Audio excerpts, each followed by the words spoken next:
పృథ్వీ గారు, మార్వాడీస్ని తెలంగాణలో ఉండి వ్యాపారం చేసుకోమంటారా వద్దా? దీనికి తెలంగాణ సంబంధించినటువంటి వ్యాపారస్తులను వాళ్లకు ఇక్కడ సేఫ్ గార్డ్ చేసుకుంటూనే జరిగేటువంటిది. ఇప్పుడు వాళ్ళు కూడా ఒప్పుకున్నారు. ఒక చట్టం తీసుకురావాలనే ప్రయత్నం మాత్రం ఇక్కడ జరగాలి, బరాబర్ జరగాల్సిందే.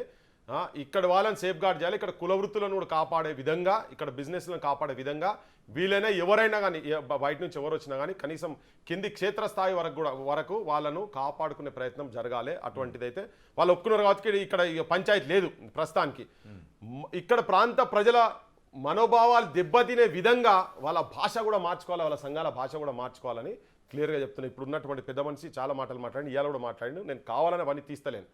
ఇంకొకటి, ఇది జరగాల్సిందే. ఈ ప్రాంత ప్రజలకు ఇప్పుడు ఒక నదీ పరివాహిక ప్రాంతం కింద, నది కింద ఆ ప్రజలకు హక్కు ఉంటుంది. ఆ నీళ్ళ మీద ఎట్లయితే హక్కు ఉంటుందో అట్లనే ఈ ప్రాంత ప్రజలకు ఇక్కడ చేసేటువంటి మా కొమటోళ్ళకు కావచ్చు, భారతదేశంలో ఉంది కదా,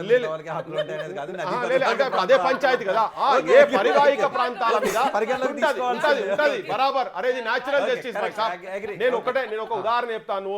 జంగల్లో ఒక పులి ఉండదు అనుకోండి, అది ఆ పులి ఒకటే తిరుగుతుంది, ఇంకోటి ఏదైనా వచ్చి దాని హక్కు కాపాడుతుంటే తిరగబడుతుంది. అట్లా ఓ ప్లేట్లో ఇంత మన కుక్కకు అన్నం పెట్టినా దాని సరిపోయేంత లేకపోతే 2-3 కుక్కలు వస్తే కొట్లాడుకుంటాయి.